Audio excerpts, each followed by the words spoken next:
Our next topic is parallel lines and a transversal. ठीक है, तो देखो पैरेलल लाइंस और ट्रांसवर्सल किसको बोलते हैं? पैरेलल लाइंस बोलते हैं वो दो लाइंस विच नेवर इंटरसेक्ट।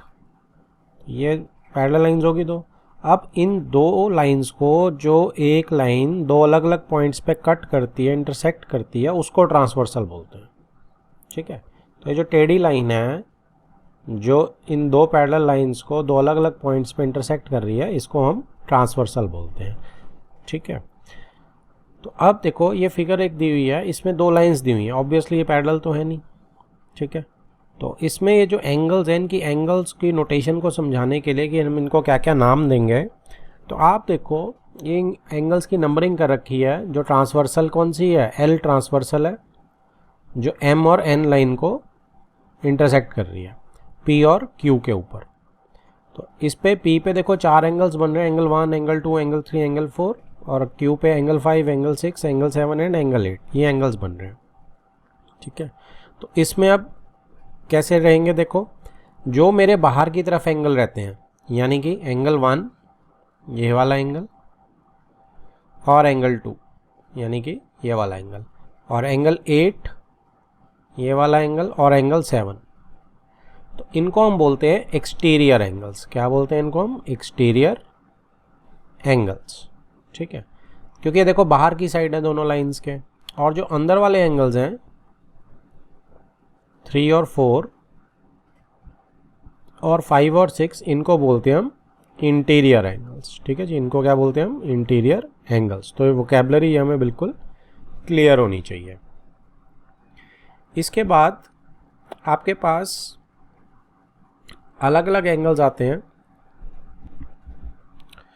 पहले आता है आपके पास कॉरस्पॉन्डिंग एंगल्स। ठीक है जी, कौन से एंगल्स डिस्कस कर रहे हैं वोकैबुलरी में? Corresponding angles. तो कॉरस्पॉन्डिंग एंगल्स कौन से होते हैं आपके? कॉरस्पॉन्डिंग एंगल्स होते हैं जैसे 1 है, इसके कॉरस्पॉन्डिंग एंगल इज 5। ठीक है, ऐसे ही जैसे 2 है, इसके कॉरस्पॉन्डिंग एंगल कौन सा होगा? 6 होगा। फिर एंगल 4 है, इसके कॉरस्पॉन्डिंग कौन सा होगा? 8 होगा। देन लास्ट पेयर कौन सा कलर? रेड कलर ले लेते हैं। 3 एंगल के कॉरस्पॉन्डिंग जो होगा 7 होगा। ठीक है जी, तो कॉरस्पॉन्डिंग एंगल्स आपके जो पेयर हैं वो कौन कौन से बन गए? 1 and 5, 2 and 6, 4 and 8, 3 and 7। तो अगर आप लिखना चाहो तो आप इसे आराम से लिख सकते हो। नीचे इसमें ज़रा सा नीचे करेंगे तो लिखा हुआ, लेकिन हम इस फिगर को यूज़ करेंगे तो हम इसको नहीं लाते। Angle 5 and angle 1 and angle 5, angle 2 and angle 6, angle 3 and angle 7, angle 4 and angle 8। तो ये क्या होते हैं? ये कॉरस्पॉन्डिंग एंगल्स होते हैं मेरे। नेक्स्ट है ऑल्टरनेट एंगल्स। ऑल्टरनेट, ठीक है, इसको भी हम दो हिस्सों में तोड़ सकते हैं, alternate interior angles and alternate exterior angles की शॉर्ट फॉर्म में ऐसे लिखता हूँ। ठीक है, तो अगला दूसरा है, मैं लिखूंगा alternate exterior angles.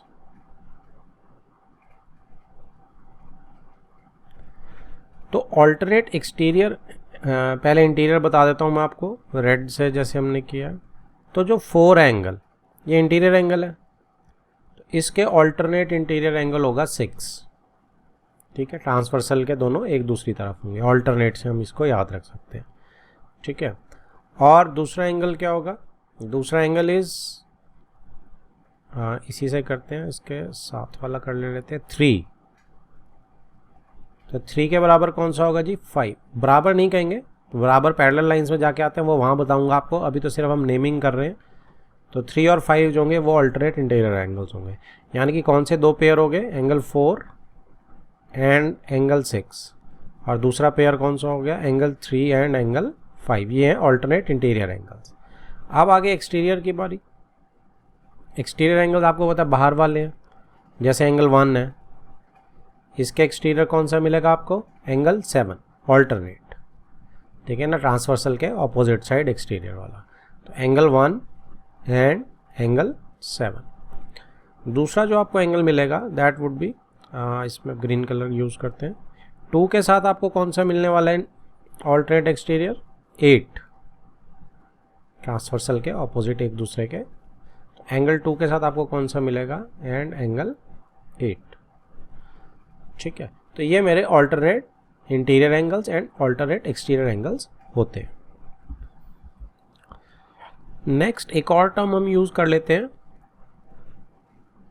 Angles on same side of transversal या को इंटीरियर एंगल्स। को इंटीरियर एंगल्स या फिर angles on same side of transversal, side of transversal, ठीक है। इसमें कौन से आते हैं, जैसे एंगल 4 हो गया। अब इसके साथ को interior angle same side of transversal कौन सा है, ये 5 है ना, तो एंगल 4 एंड एंगल 5। दूसरा एंगल आपको कौन सा मिल जाएगा इसमें, पेयर एंगल 3 एंड एंगल 6। ये मेरे को इंटीरियर एंगल्स हैं जो कि ट्रांसवर्सल की सेम साइड में। नेक्स्ट है एक्सियम 6.3। एक्सियम क्या होती है, एक्सियम वो होती है, यूनिवर्सल ट्रूथ होता है जो हमें प्रूव नहीं करना पड़ता, ठीक है। तो क्या बोलती है, if a transversal intersects 2 parallel lines. अब 2 पैरेलल लाइंस हैं, अगर उनको कोई ट्रांसवर्सल इंटरसेक्ट कर रही है, then each pair of corresponding angles are is equal. तो हर पेयर जो कोरस्पॉन्डिंग एंगल है वो क्या होगा, वो इक्वल हो जाएगा। तो पिछले उसमें हमने जो पढ़ी थी कि कोरस्पॉन्डिंग एंगल्स क्या होते हैं, वो पेयर्स जो हैं वो इक्वल हो जाएंगे, ठीक है। तो पिछले में हमने क्या पढ़ी थी कि सपोज हमारे पास, जैसे मैं यहाँ साइड में ड्रॉ कर रहा हूँ, अब हमारे पास ये पैरेलल लाइन है और ये ट्रांसवर्सल है, तो ये एंगल इसके बराबर होगा क्योंकि कॉरस्पॉन्डिंग पेयर है, ठीक है। ये एंगल इस एंगल के बराबर होगा क्योंकि ये इसका कॉरस्पॉन्डिंग पेयर है। ये एंगल इसके बराबर होगा क्योंकि ये इसका कॉरस्पॉन्डिंग पेयर है। और लास्टली ये एंगल इस एंगल के बराबर होगा क्योंकि ये इसका कॉरस्पॉन्डिंग पेयर है, ठीक है। तो each corresponding pair would be equal, ठीक है। तो अगर आप इसकी नंबरिंग देंगे तो कुछ भी नंबरिंग दे सकते हैं, जैसे 1 2 3 4, ठीक है जी। कहीं से मर्जी स्टार्ट कर लो जहाँ से आपका दिल करता है, 5 6 7 8। तो इसमें क्या चीज़ आ गई आपकी, एंगल 1 जो है that would be equal to angle 5, ठीक है। पैरेलल लाइन्स के केस में ये दोनों लाइन्स पैरेलल हैं, अगर आप इनको m और n डाल रहे हैं, ठीक है, तो l जो है ट्रांसवर्सल है, l इज़ ट्रांसवर्सल। तो ये एंगल्स हमेशा, ये थ्योरम एक्सियम कहती है कि कॉरस्पॉन्डिंग पेयर ऑफ एंगल्स जो हैं वो इक्वल होंगे। एंगल 1 एंगल 5 के इक्वल होगा, एंगल 2 एंगल 6 के इक्वल होगा, एंगल 3 एंगल 7 के इक्वल होगा, एंड लास्टली एंगल 4 एंगल 8 के इक्वल होगा, ठीक है। तो ये हमने ध्यान रखना है। तो फिगर में देखते ही हमें ये पैरेलल लाइंस अगर दिया और ट्रांसवर्सल दिया तो हम 1 मिनट में लगा सकते हैं। तो अब देखो जो लेफ्ट में डायग्राम्स मिली, अगर मैं आपको कहूँ कि जैसे ये Q और S पैरेलल हैं लाइंस, तो इसमें कॉरस्पॉन्डिंग एंगल कौन सा बनेगा, तो इसमें ये वाला एंगल और ये वाला एंगल ये कॉरस्पॉन्डिंग एंगल्स बन जाएंगे क्योंकि AD ट्रांसवर्सल होगी ना, तो ये इक्वल होंगे। सिमिलरली इसमें इस साइड वाला एंगल B और इस साइड वाला एंगल C ये भी इक्वल हो जाएंगे, ठीक है। तो हमें ऐसी नोटेशन यूज़ करनी है जो हमें दिखे कि ये सेम एंगल्स हैं। अब राइट वाली सेकंड डायग्राम में देखो QS और PR अगर एक दूसरे के ये पैरेलल हैं और AD ट्रांसवर्सल है, तो इसमें कॉरस्पॉन्डिंग कौन से बनेंगे, देखो तो इसमें कॉरस्पॉन्डिंग बनेंगे ये वाला एंगल BAQ, ABQ जो है इस एंगल के कॉरस्पॉन्डिंग बनेगा, ठीक है जी। इस साइड वाला राइट हैंड साइड वाला एंगल इस राइट हैंड साइड के कॉरस्पॉन्डिंग बनेगा। राइट। कलर चेंज कर देते हैं, आसानी से दिखेगा। ये वाला एंगल इसके इक्वल बनेगा और ये वाला एंगल इसके इक्वल बनेगा। ये सारे क्या हैं जी, कॉरस्पॉन्डिंग एंगल्स हैं। तो हमें अगर पैरेलल लाइंस और ट्रांसवर्सल दिए तो हमें एकदम देखने आनी चाहिए ये। नेक्स्ट है जी axiom 6.4, if a transversal intersects two lines such that a pair of corresponding angles is equal। अब वो क्या बोलता है कि ये कन्वर्स है किसकी, 6.3 की, कन्वर्स ऑफ एक्सियम 6.3। मतलब उसमें गिवन क्या था, पैरेलल लाइंस, तो corresponding pair of angles equal थे। अब ये कहता है कि अगर दो लाइंस, अब उसने पैरेलल लाइंस नहीं बोली है, कि अगर एक transversal intersects two lines such that a pair of corresponding angles is equal, कोई भी एक पेयर कॉरस्पॉन्डिंग एंगल्स का अगर इक्वल हो गया, अ पेयर कोई एक पेयर, ठीक है, then the two lines are parallel to each other. तो कन्वर्स होगी ना कि इसमें पहले एंगल इक्वल हो गया इफ, तो आपकी लाइंस पैरेलल होगी कोई भी एक पेयर, ठीक है। तो इसने देखो यहाँ पे दे रखा है कि आपका अगर ये वाला एंगल, अच्छा ये इसने कॉरस्पॉन्डिंग नहीं बनाया, इसने कोई और एंगल्स बनाए हैं यहाँ पे, ठीक है। तो कॉरस्पॉन्डिंग एंगल आप कोई भी बना सकते हो इसमें। जैसे इस एग्जांपल में अगर आप कहें कि कोई भी एक पेयर अगर बराबर हो गया, ठीक है, तो जैसे ये क्यू एंगल है, चलो यही एंगल ले लेते हैं जो हम ले रहे थे, यही एंगल ले लेते हैं। ये वाला एंगल, इसके कॉरस्पॉन्डिंग एंगल कौन सा है, सपोज ये वाला एंगल इक्वल हो गया। अभी लाइन से पैरेलल हमें नहीं पता है, लाइन सिंपल है। अगर गिवन है कि ये एंगल इसके बराबर है तो ये क्या मानी जाएगी, ये पैरेलल लाइन मानी जाएगी, ठीक है। तो इसको बोलते हैं हम, इस पेयर को कॉरस्पॉन्डिंग एंगल्स एक्सियम। इन एक्सियम्स को हम क्या बोलते हैं, कॉरस्पॉन्डिंग एंगल्स एक्सियम। ऐसे कोई और पेयर भी हो सकता है, सिर्फ एक पेयर से काम चल जाएगा, बाकी सारे पेयर्स भी एलिजिबल हैं, ठीक है। अगर ये वाला पेयर इसके बराबर आ गया, ठीक है, हो गया, डन हो गया, ठीक है जी। Next is theorem 6.2। अब आ गया जी थ्योरम। अब एक्सियम क्या थी हमारी, कॉरस्पॉन्डिंग एंगल्स वाली थी, अब उससे हम थ्योरम्स को डिराइव कर सकते हैं। If a transversal intersects two parallel lines, दो पैरेलल लाइंस गिवन है मुझे, एक ट्रांसवर्सल उन्हें इंटरसेक्ट कर रही है, then each pair of alternate interior angles is equal. तो ऑल्टरनेट इंटीरियर एंगल्स जो हैं वो भी इक्वल होते हैं, ठीक है। इस नीचे वाली डायग्राम में देखो एक ऑल्टरनेट इंटीरियर का पेयर लिया हुआ है कि ये वाला एंगल इसके बराबर है, ठीक। तो ये दो पैरेलल लाइंस हमें गिवन है। अब आप एक चीज़ देखो, बड़ा ही आसान है इसका प्रूफ, जैसे मर्जी कर सकते हो आप। ये वाला एंगल जो है इसके वर्टिकली ऑपोजिट ये एंगल है, ठीक है। अगर मैं इसको 1 बोल देता हूँ तो ये 2 है, तो 1 के बराबर 2 है, ठीक है जी, क्योंकि वर्टिकली ऑपोजिट है। उसके बाद 2 के बाद अगर आप इसको 3 बोल देते हैं तो 2 और 3 एंगल जो वो कॉरस्पॉन्डिंग एंगल्स हैं, वो तो एक्सियम है, उसको मैं बड़े आराम से यूज़ कर सकता हूँ, ठीक है। तो इसका मतलब 1 और 3 भी बराबर हो गए, सिंपल। तो ऐसे हमने किसका प्रूफ दे दिया कि ऑल्टरनेट इंटीरियर एंगल्स भी इक्वल हो, अगर मतलब पैरेलल लाइंस तो ऑल्टरनेट इंटीरियर एंगल्स भी बराबर होते हैं, राइट। तो इसका प्रूफ देखो आप, तो क्या बनेगा, अगर सिंपलेस्ट भाषा में लिखोगे आप तो angle 1 is equal to angle 2 है, ओके। रीज़न क्या है उसका, vertically opposite angles. Angle 2 is equal to angle 3 है, रीज़न क्या है, कॉरस्पॉन्डिंग एंगल्स।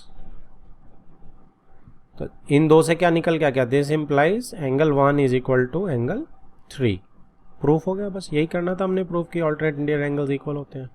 सेम थिंग आप बोल सकते हो, देखो किसके लिए, अब ये सारे एंगल जिन्होंने यही लिखे हैं, बी क्यू आर एंगल जो है, देखो आप बड़े ध्यान से, बी क्यू आर, तो ये एंगल 1 के लिए बोल रहा है, दिस इज एंगल 1।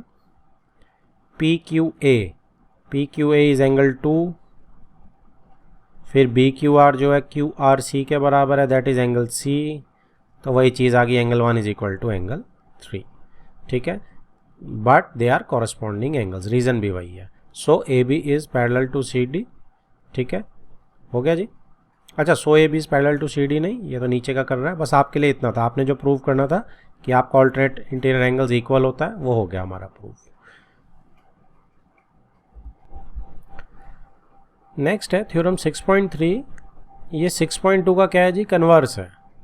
कन्वर्स कैसे है देखो, अब उसने बोला है कि if a transversal intersects two lines, अब पैरेलल लाइंस नहीं दी ना उसने, such that a pair of alternate interior angles is equal, अब क्या दे दिया कि एक पेयर ऑल्टरनेट इंटीरियर एंगल्स का वो इक्वल है, then the two lines are parallel, तो प्रूव करना है कि दो लाइंस पैरेलल है।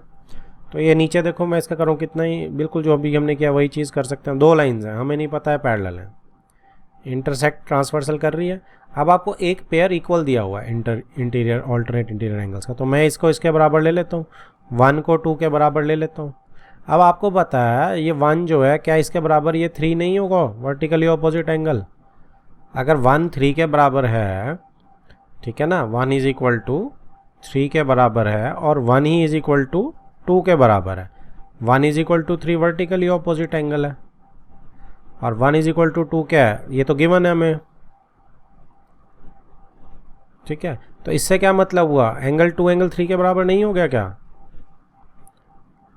इन दोनों से निकल के आएगा क्योंकि 1 दोनों के बराबर। अच्छा, अगर ये दोनों एंगल निकल आते हैं तो हमें पता है कॉरस्पॉन्डिंग एंगल एक्सियम से कि अगर आप यहाँ लाइन को m ले लो या ए बी जो आपका दिल करता है, अगर आप छोटे लेटर से लिख रहे हैं तो एक लेटर ही सफिशिएंट होता है लाइन के लिए, ठीक है, और अगर आप 2 लेटर लिख रहे हैं तो कैपिटल लेटर लिखना पड़ता है, इसको l ले लेते हैं ट्रांसवर्सल को। तो यहाँ से क्या है कि m is parallel to n, क्या बनी है, इसको हम क्या बोलेंगे, हम कॉरस्पॉन्डिंग एंगल्स को यूज़ करें ना, converse corresponding angles, converse corresponding angles, इसको यूज़ कर रहे हैं कि अगर हमारे एंगल इक्वल आ गए हैं, जो 3 और 2 आ गए तो लाइंस पैरेलल होंगी।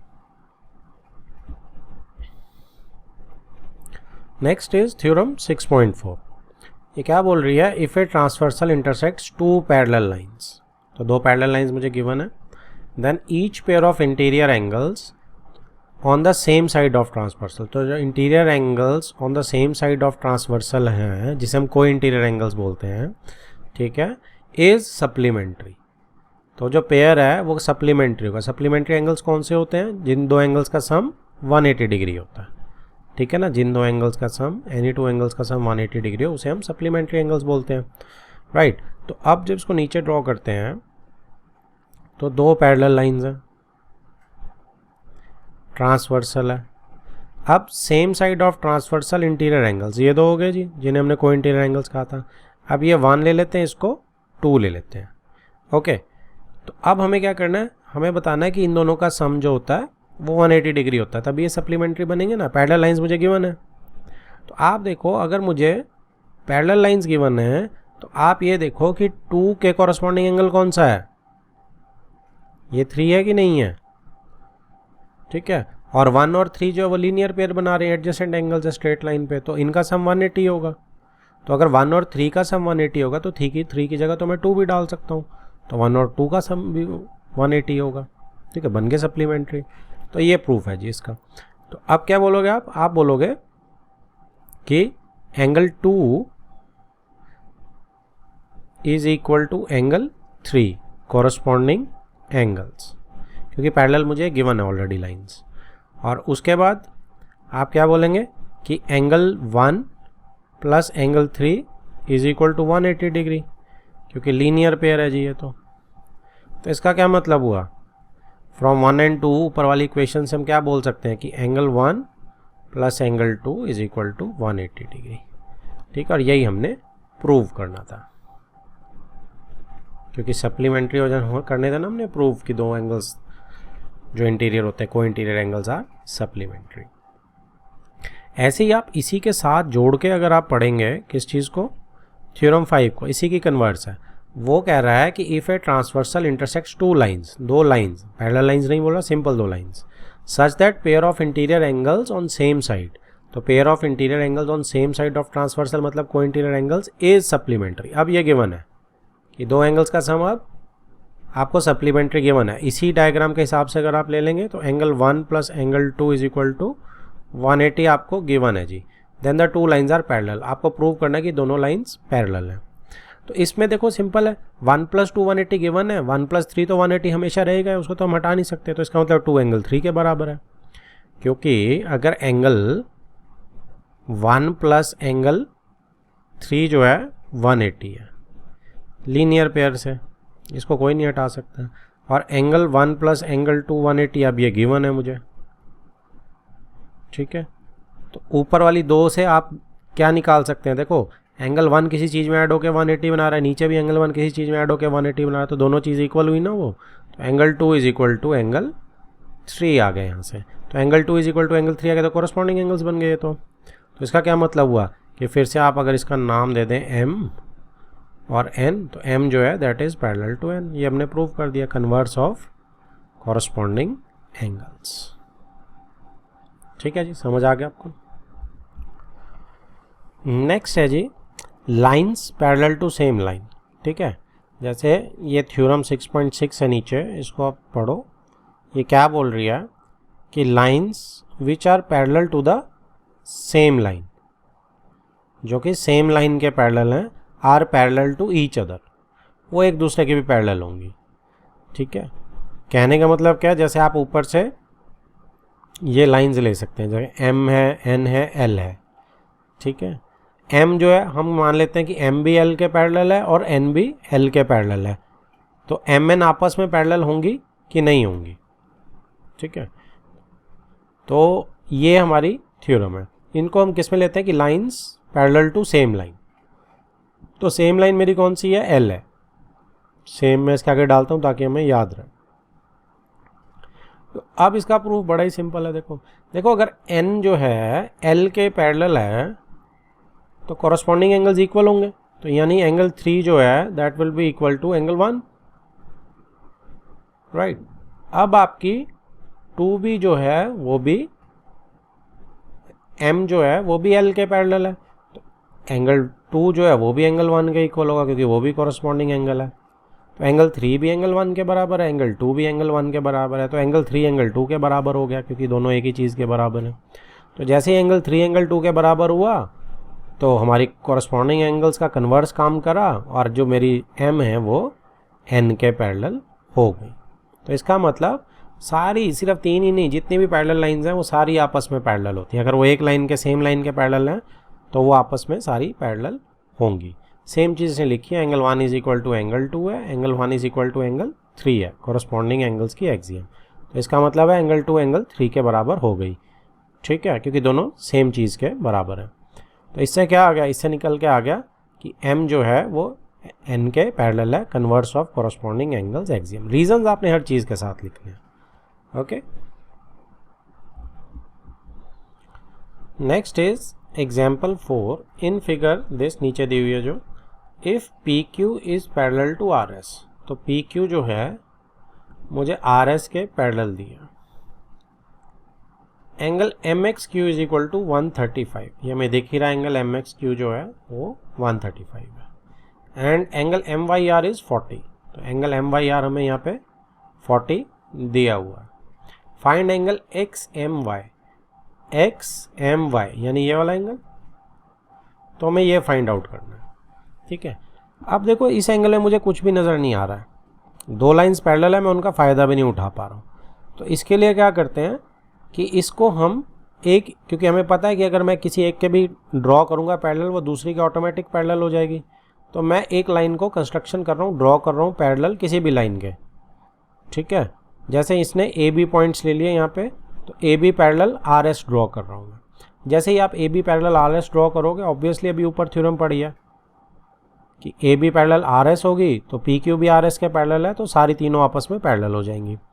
ठीक है जी, उससे क्या होगा, उससे ये होगा कि अब ये वाला एंगल,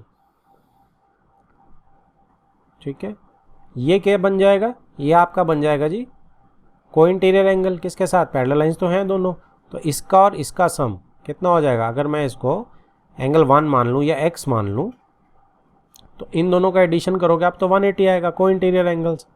तो x कितना हो जाएगा आपका 180 माइनस 135, क्योंकि सप्लीमेंट्री होते हैं ना को इंटीरियर एंगल्स। तो 135 plus x is equal to 180 degree. तो x कितना, रीज़न क्या है, को इंटीरियर एंगल्स, ये सप्लीमेंट्री होते हैं। x कितना आ गया जी मेरा, वहाँ जाके ट्रांसपोज करेंगे, 135 माइनस कर देंगे, 45 आ जाएगा। सिमिलरली अगर नीचे वाले एंगल को मैं y ले लेता हूँ, तो अब y और 40 तो ऑल्टरनेट इंटीरियर एंगल्स बन रहे हैं, क्योंकि ऊपर वाले जो a और b है, a भी पैरेलल है RS के।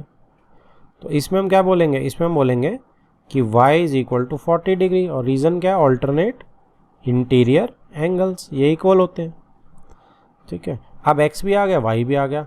अब मुझे जो एंगल एम एक्स वाई ढूंढना था that is x plus y, x m y ढूंढना था, वो क्या था, वो x प्लस वाई एंगल के बराबर था, क्योंकि मैंने उसको आधा आधा काट लिया था। ये लाइन खींचने से आधा आधा, ये कट के आधा नहीं, दो हिस्सों में कट गया था ना, ये बोल सकते हैं। तो 45 प्लस 40, आंसर इज 85 डिग्रीज। तो मेरा आंसर क्या है एंगल एम एक्स वाई का, 85 डिग्रीज। Next is example 5।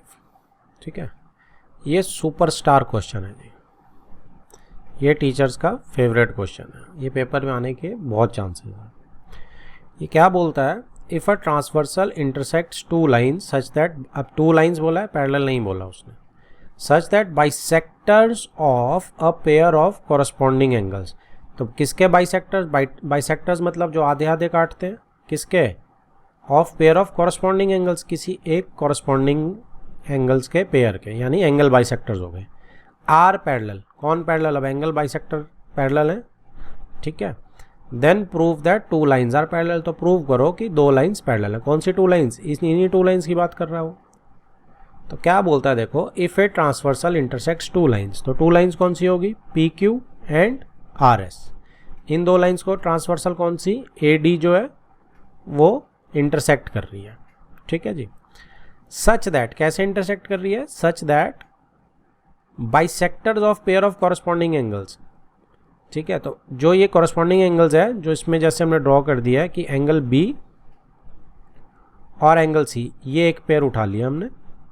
ठीक है जी, अब इन पेयर के जो एंगल बाइसेक्टर्स हैं, कौन है, बी ई एंगल बाइसेक्टर है ना। एंगल बाइसेक्टर होते ही ये इसके बराबर आ गया हिस्सा, और ये इसके बराबर आ गया हिस्सा।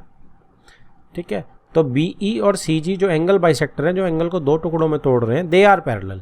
तो बी ई और सी जी ये पैरेलल दिए गए हैं हमें, तो हमें बताना है कि पी क्यू और आर एस दोनों पैरेलल हैं।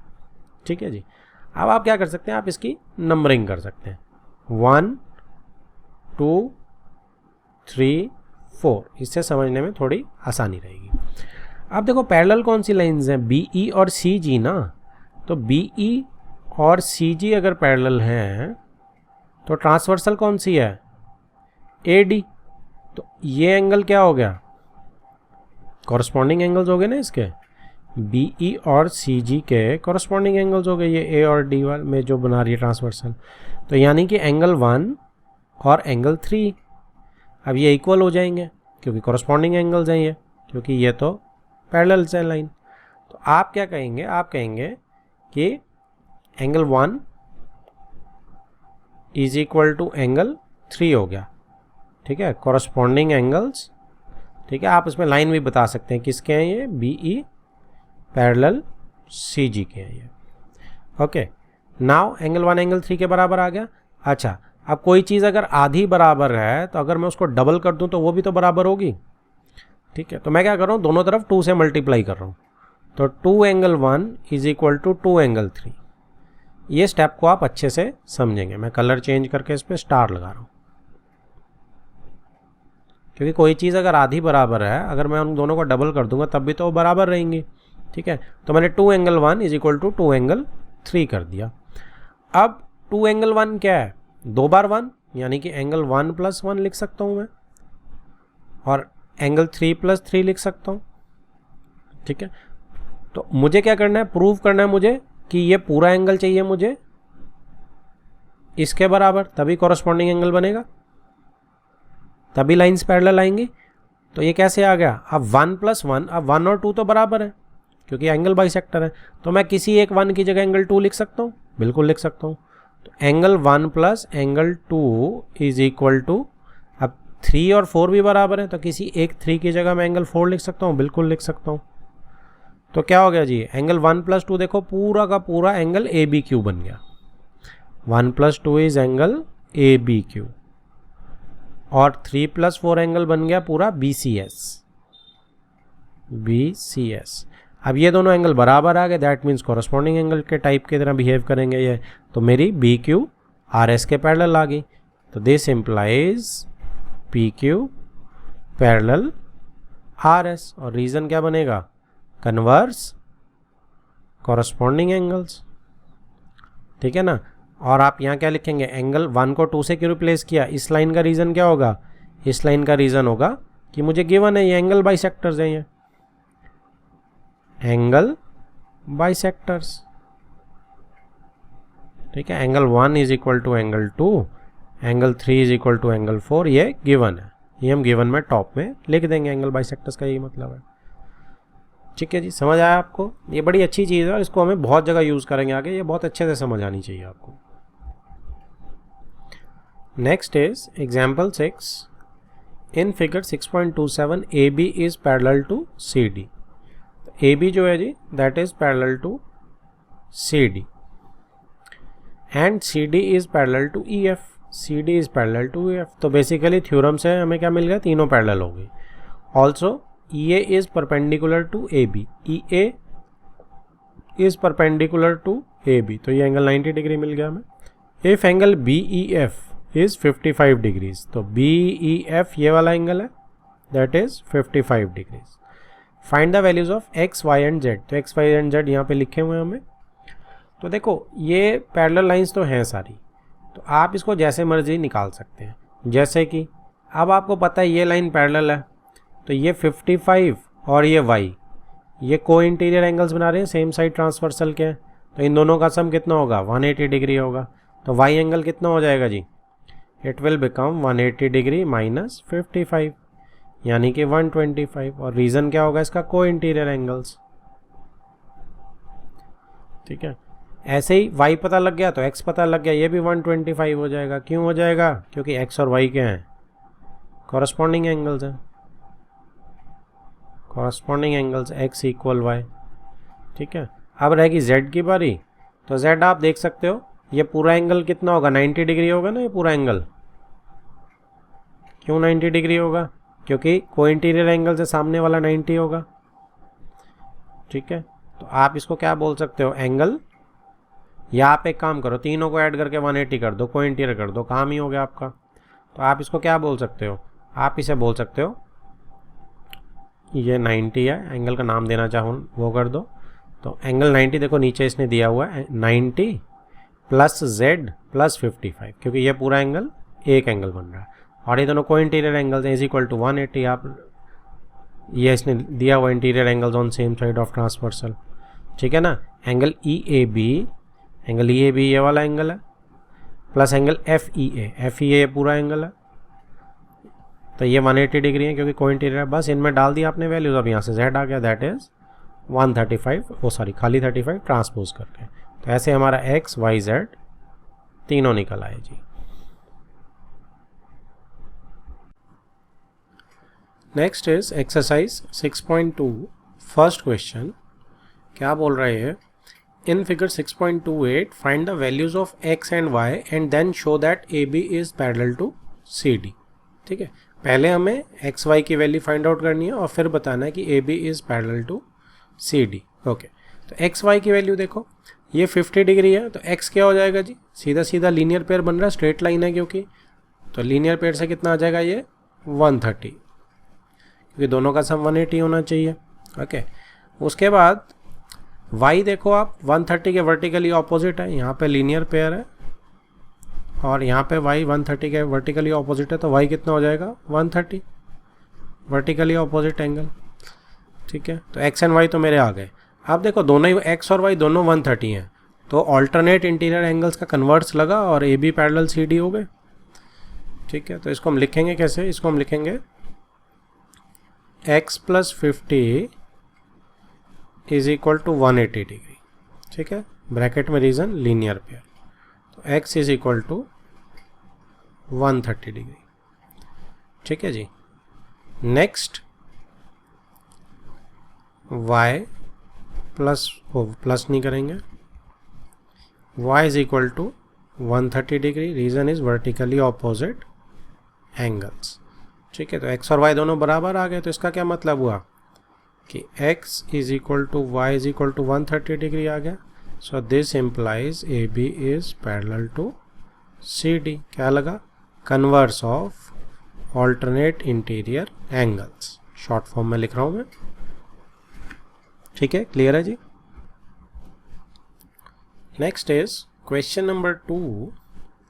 क्वेश्चन नंबर 2 में देखिए क्या बोल रहा है, in figure 6.29 if A B is parallel to C D. तो ए बी जो है वो पैरेलल दी गई है सी डी के।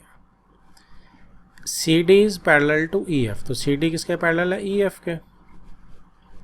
तो कहने का मतलब तीनों पैरेलल होगी। हमने थ्योरम पढ़ी थी कि दोनों लाइंस अगर सेम लाइन के पैरेलल हो तो आपस में पैरेलल होती हैं। तो ए बी और ई एफ दोनों सी डी के पैरेलल हैं, तो ये आपस में भी पैरेलल हो जाएंगी।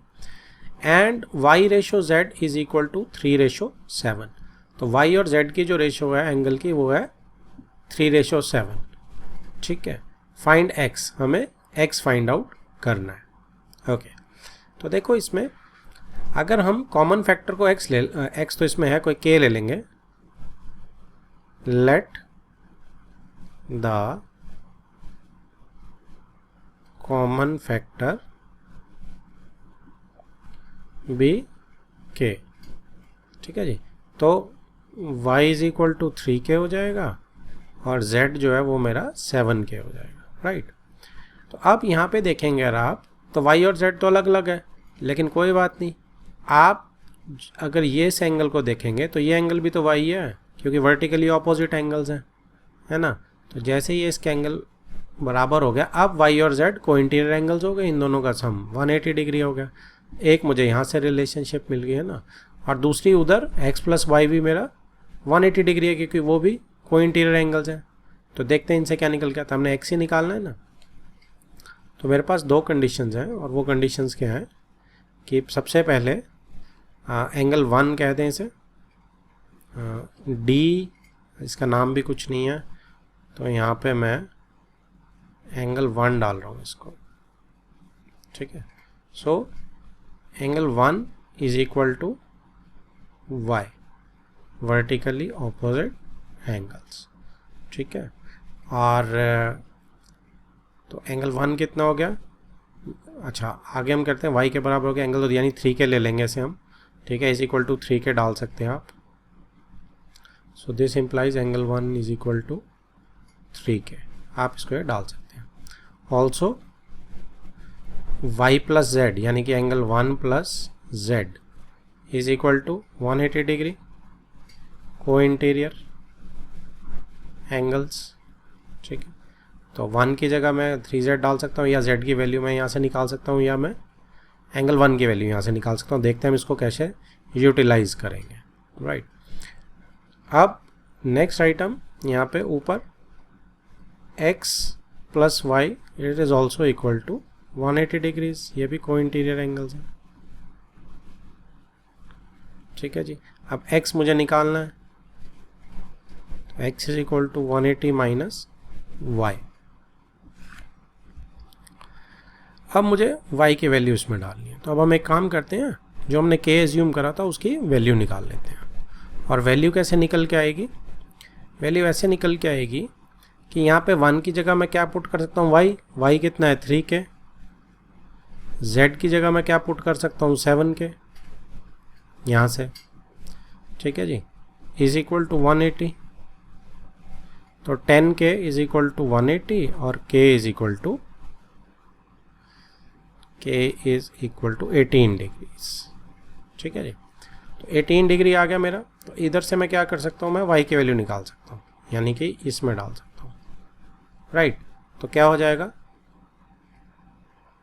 यहाँ से y की वैल्यू अगर निकालेंगे तो 3 × 18 यानी कि 54 डिग्री हो जाएगा y।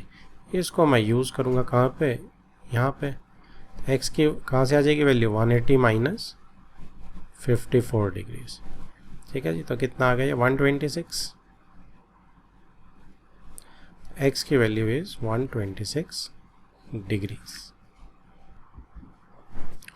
Next in figure 6.30 if A B is parallel to C D. तो ए बी जो है सी डी के पैरेलल दी हुई है। E F is perpendicular to C D, तो ई एफ जो है वो परपेंडिकुलर है सी डी के, तो ये 90 डिग्री का एंगल हमें यहाँ पे दिख रहा है। And G E D is equal to 126, G D, ये वाला एंगल कितना है जी 126। तो देखो ये वाला पूरा एंगल इज़ 126 और यहाँ पे जो मैं नीचे परपेंडिकुलर दे रखा है, ठीक है, ये वाला एंगल ये 90 डिग्री दे रखा है ना। तो मेरे को क्या मांगा है, जी ई एफ, देखो यहाँ पे मांगा है। चलो आप पहले क्वेश्चन पढ़ देता हूँ। Find A G E F and F G E. A G E कौन सा है, ए जी ई ये वाला एंगल है। जी ई एफ कौन सा एंगल है, जी ई एफ ये वाला एंगल है।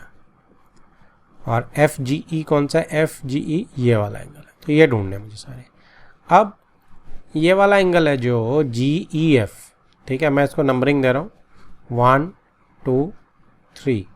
तो 3 एंगल कहाँ है, कितना है, 126 पूरा है, उसमें से 90 माइनस कर दूँ तो अपने आप 3 नहीं आ गया क्या। सो एंगल 3 मेरा क्या हो गया जी, एंगल 3 इज इक्वल टू 126 वाला एंगल का नाम आप लिखना चाहो तो सबसे पहले लिख सकते हो G E D. Angle 3 is equal to angle G E D minus angle F E D, angle F E D, ठीक है। अब क्या होगा, दिस इज, ये मेरा 126 डिग्री है जी ई डी पूरा, और एफ ई डी मेरा 90 डिग्री है। तो कितना आ गया जी, एंगल 3 मेरा 36 डिग्री आ गया। और एंगल 3 कौन सा है, angle G E F, this is angle G E F, G E F. तो ये मेरा एंगल 36 डिग्री आ गया, ठीक है। तो एक एंगल आ गया मेरा। अब दूसरे एंगल की बारी है। कौन सा एंगल बन रहा है हमारे पास, आप देख सकते हैं ए जी ई एफ जी। एंगल 1 की बारी करें, देखो दोनों लीनियर पेयर हैं। अच्छा, सबसे पहले क्या दिख रहा है, एंगल 1 का ऑल्टरनेट इंटीरियर देखो, क्योंकि पैरेलल है ना लाइन्स, तो उसका फ़ायदा उठाते हैं। तो 126 जो मेरा एंगल है उसका alternate interior angle is angle 1, ठीक है। सो एंगल 1 यानी कि angle 1 would be equal to 126 degree bracket में ऑल्टरनेट इंटीरियर एंगल्स, ठीक है। और इसके लिए आप ऊपर क्या लिख सकते हो, angle A G E is equal to angle G E D, alternate interior angle, same reason, ठीक है। तो मेरे पास सेकंड भी आ गया। अब थर्ड एंगल 2 है तो लीनियर पेयर से ही आ जाएगा। So angle 1 plus angle 2 is equal to 180 degree linear pair, और angle 2 is equal to 180 minus angle 1, और एंगल 1 तो हमें पता है 126 डिग्री है। तो ये कितना होगा जी, 180 में से सीधा 120 गया तो 60, और 6 और चले गए तो 54 डिग्रीज। तो एंगल 2 मेरा कितना हो गया, यानी कि ये कौन सा एंगल है, angle F G E F भी कह सकते हैं जिसे, नहीं सॉरी, हाँ F G E, angle F G E. ये मेरा 54 degrees. Next is fourth question. In figure 6.31 if P Q is parallel to S T. P Q जो है पैरेलल टू एस टी, मैंने 2 बार डायग्राम्स करी है, मैं आपको इसको 2 तरीके से करके दिखाऊंगा। तो पी क्यू जो है वो एस टी के पैरेलल दी हुई है जी, okay. Angle P Q R is equal to 110 दिख रहा है हमें, and angle R S T is 130 degree, ये भी दिख रही है हमें। Find angle Q R S. Q R S हमारा ये वाला एंगल है। तो देखो इसको हम 2 तरीके से कर सकते हैं। एक तरीका इस कि मैं इस पी क्यू को एक्सटेंड कर देता हूँ आगे, क्योंकि पैरेलल लाइन है ना, तो मैं इसको आगे एक्सटेंड कर देता हूँ ऐसे। एक्सटेंड करने से क्या होगा, लाइन तो पैरेलल ही रहेगी। तो अब आप क्या कर सकते हैं कि 110 का लीनियर पेयर से एंगल ये आ सकता है, नाम दे देते हैं एंगल को 1 एंगल, लीनियर पेयर से ये आ जाएगा, ठीक है। 130 आपका जो एंगल है उसका कोरस्पॉन्डिंग ये 130 हो जाएगा, इसके लीनियर पेयर से आपका 2 एंगल आ जाएगा, ठीक है। 1 2 आ गया। और ट्रायंगल के अंदर हमें पता है कि एंगल सम प्रॉपर्टी 180 डिग्री होती है, ठीक है। एक ट्रायंगल के तीनों एंगल का सम 180 डिग्री होता है, उससे मेरा एंगल जो हमसे मांगा क्यू आर एस टी, अगर मैं इसे एंगल 3 बोलूँ तो वो आ जाएगा, ठीक है जी। तो इसमें हम क्या करेंगे कि angle 1 is equal to 180 minus 110 is equal to 70 degree, and reason is linear pair, ठीक है। कंस्ट्रक्शन क्या कर रहे हैं हम इस केस में, कंस्ट्रक्शन हम ये कर रहे हैं प्रोड्यूस कर रहे हैं हम किसे, पी क्यू को, ठीक है जी। अब एंगल 2 जो है, अच्छा इसमें एक और एंगल 4 डाल देते हैं, कौन सा वाला एंगल, ये 130 जिसे करा है हमने, तो angle 4 is equal to 130 degree corresponding angle, ठीक है। उससे क्या होगा, angle 2 is equal to 180 minus 130 degree is equal to 50 degree, that is ये हमारा हो गया जी, ये भी लीनियर पेयर से आ गया, 2 और 4 180 डिग्री हैं क्योंकि लीनियर पेयर बना रहे हैं। अब 3 एंगल क्या आया, angle 1 plus angle 2 plus angle 3 is equal to 180 degree, angle sum property of triangle, ठीक है। तीनों का सम 180 होना चाहिए, ठीक है। तो एंगल 1 कितना है जी हमारे पास, यहाँ पे है ऊपर 70 डिग्री है, एंगल 2 कितना है 50 डिग्री है, दोनों को ऐड करेंगे तो कितना हो जाएगा 120 डिग्री, तो 120 डिग्री। अच्छा एक काम करते हैं, जगह बचाते हैं सीधी सीधी, एंगल 3 कितना हो जाएगा, इन दोनों का जो 120 ऐड करके बना है लेफ्ट हैंड राइट हैंड में से आके माइनस हो जाएगा, तो एंगल 3 वुड बी 180 माइनस 120 यानी कि 60 डिग्री, और यही मेरा आंसर है। मैं थोड़ी सी स्पेस बचाने के लिए कर रहा हूँ सिर्फ, तो 60 डिग्री। देखो यही चीज़, अब क्वेश्चन ये उठता है कि हमने तो एंगल सम प्रॉपर्टी, क्योंकि ट्रायंगल्स का चैप्टर अगला है तो उसमें से करेंगे, लेकिन ये बहुत ही जनरल प्रॉपर्टी, इसलिए मैंने इसको ऐसे कर दिया, ठीक है। अगर आप कहते हैं कि हम पिछला अगला जो है चैप्टर को नहीं यूज़ करते, हमें नहीं पता angle sum property of triangle क्या, तीनों एंगल का सम जो इंटीरियर एंगल्स का 180 है, हालांकि हम ये 8th में पढ़ते हैं, तो हम इसको कैसे कर सकते हैं, हम इसको एक और तरीके से करते हैं। हम क्या कर सकते हैं कि इस आर पॉइंट पे एक ऐसी लाइन कंस्ट्रक्ट करते हैं जो पी क्यू और एस टी दोनों के पैरेलल हो, ठीक है, क्योंकि पी क्यू और एस टी तो पैरेलल नहीं है, तो किसी एक के भी पैरेलल ड्रॉ करेंगे तो ये पैरेलल बन जाएगी लाइन। अब इसको आप कुछ भी कह सकते हैं, एक्स वाई बोल सकते हैं, ठीक है। इससे क्या होगा कि अब आप देखेंगे यहाँ पे एंगल 1 मानते हैं, आप एंगल 1 और 110 एंगल, ये को इंटीरियर एंगल्स हो गए, तो मेरा angle 170 degree co interior angle से आ जाएगा। ऐसे ही एंगल 2 और 130 डिग्री, ठीक है, ये भी को इंटीरियर एंगल्स होंगे, ये भी 50 डिग्री वहाँ से आ जाएगा, दोनों का सम 180 होता है क्योंकि। और फिर एंगल 3 मेरा, क्योंकि तीनों का एंगल 1 2 3 एक स्ट्रेट एंगल बना रहा है, स्ट्रेट लाइन पे है, तो इसका सम 180 होगा, वहाँ से एंगल 3 आ जाएगा, तो ये भी हम कर सकते हैं। This is method 2। तो मेथड 2 में हमने क्या करा है, कंस्ट्रक्शन में सबसे पहले हमने एक्स वाई को कंस्ट्रक्ट करा है, that is parallel to P Q and that is parallel to S T, ठीक है जी।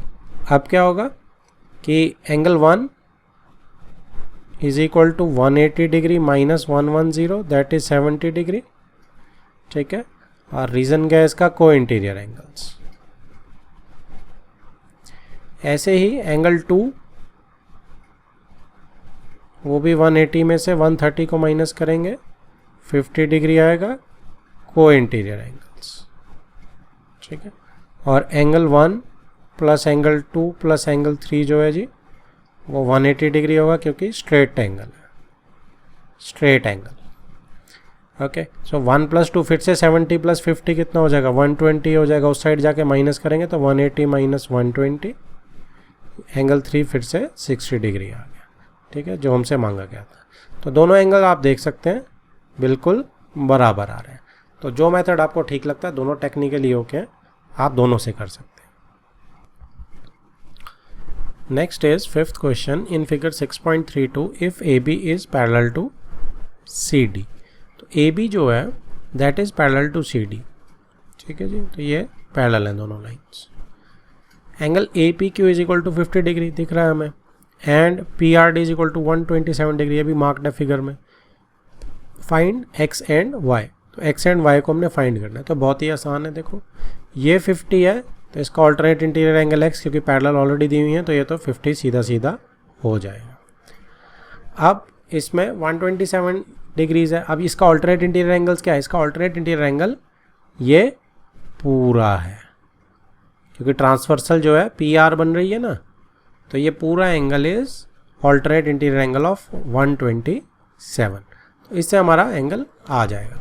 तो इसमें क्या बनेगा, मैं क्या लिखूँगा कि x, या आप इसको एंगल लिखना, पहले x वाला एंगल लिख रहा हूँ पहले मैं, कौन सा एंगल है, पी क्यू आर, तो angle P Q R is equal to angle 50 वाला एंगल कौन सा है, A P Q, A P Q. ये इसके बराबर क्यों है, क्योंकि ऑल्टरनेट इंटीरियर एंगल्स है, पैरेलल गिवन है ना मुझे लाइंस।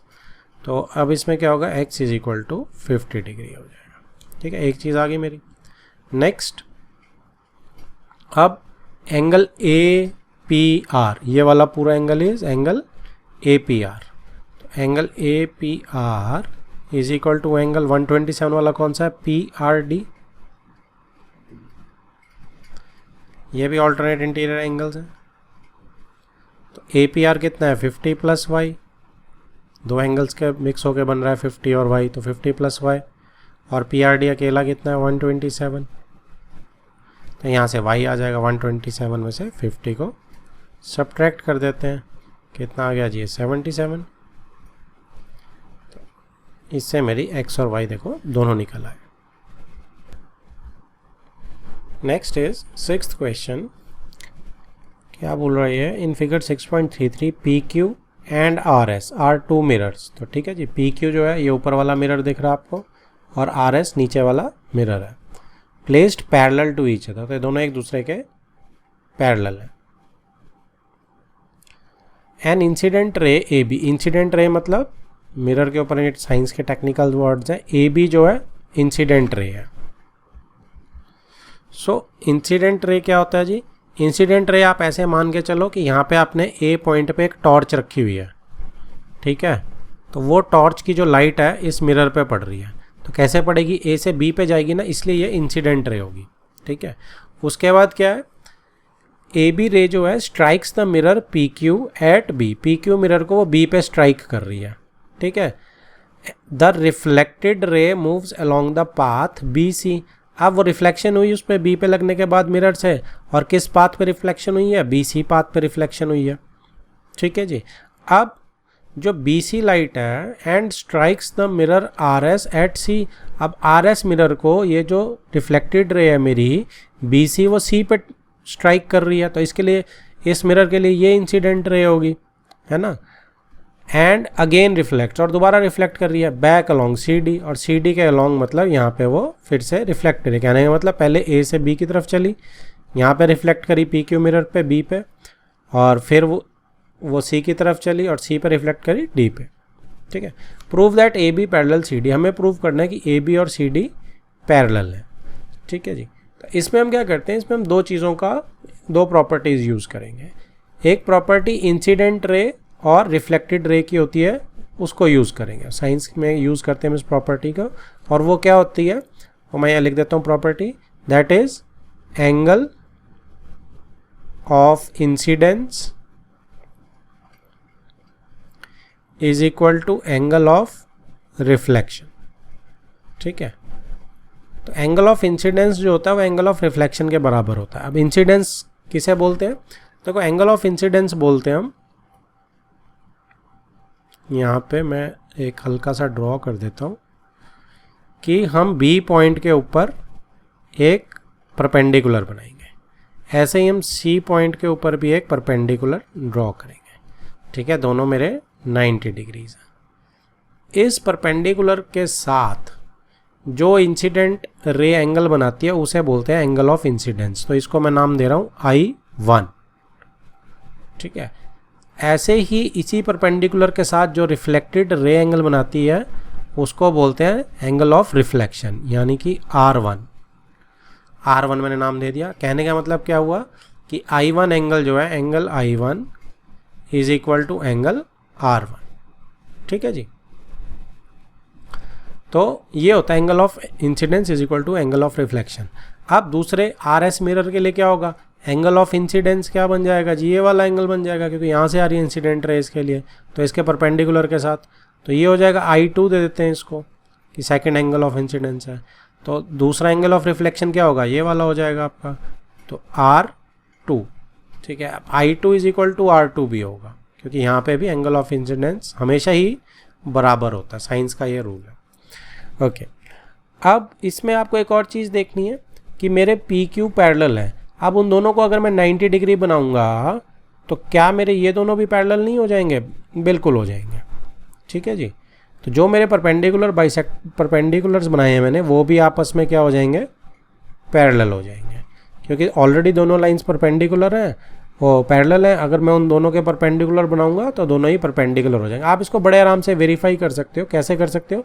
देखो 90 डिग्री बन रहा है, अब इस साइड भी ये एंगल तो 90 डिग्री ही है, क्योंकि पैरेलल लाइन पे परपेंडिकुलर बना रहे, दोनों तरफ परपेंडिकुलर है। तो ये एंगल और ये वाला एंगल दोनों मिलकर क्या हुआ? 180 डिग्री को इंटीरियर एंगल्स हो गए। तो यानी कि ये दोनों लाइन भी पैरेलल है।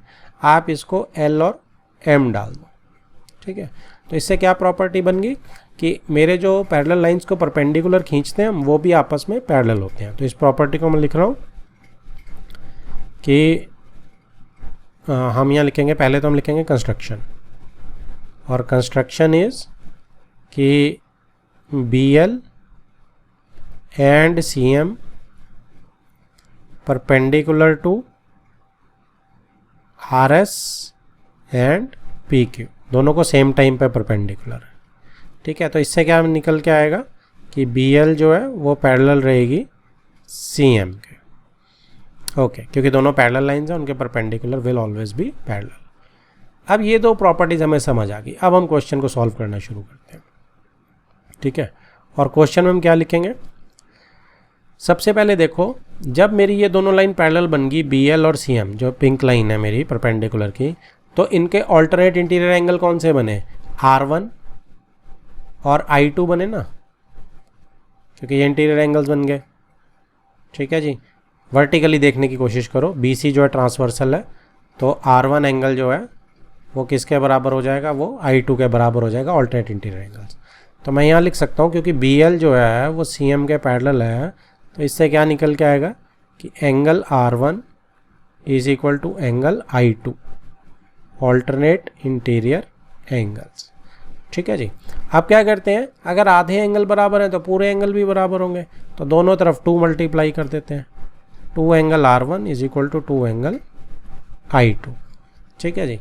इससे क्या होगा? 2 एंगल R1 की जगह मैं क्या कर सकता हूँ? I1 और R1 भी बराबर है ना, तो R1 प्लस R1 लिखेंगे इसे हम, और इसे I2 प्लस I2। अब एक R1 की जगह मैं I1 डाल सकता हूँ, तो I1 प्लस R1, और दूसरी साइड I2 प्लस एक I2 की जगह R2, क्योंकि I2 और R2 भी बराबर है। ये हमने यहाँ पे निकाला था ना, angle of incidence is equal to angle of reflection. अब I1 और R1 को अगर आप पूरा देखोगे तो कौन सा निकल के आ रहा है एंगल? ये पूरा एंगल बन रहा है जी। और इधर R2 plus I2 plus R2 करोगे तो ये पूरा एंगल बन रहा है। तो अब ट्रांसवर्सल देखो BC को, और ये दोनों एंगल कौन से ऑल्टरनेट बन रहे हैं? AB और CZ के बन रहे हैं ना। तो यानी कि AB जो है वो पैरेलल हो गया CZ के। दिस इम्प्लाइज कि AB पैरेलल हो गया CD के, सॉरी Z बोल रहा हूँ मैं, CD के, क्योंकि ये ऑल्टरनेट इंटीरियर एंगल्स बन गए आपस में। तो हम क्या लगाएंगे? Converse alternate interior angles. ऐसे हमने इसे प्रूव कर दिया। तो ये क्वेश्चन को आप इंपॉर्टेंट मार्क कीजिए, स्टार्ट आइटम है ये क्वेश्चन, इज वेरी गुड।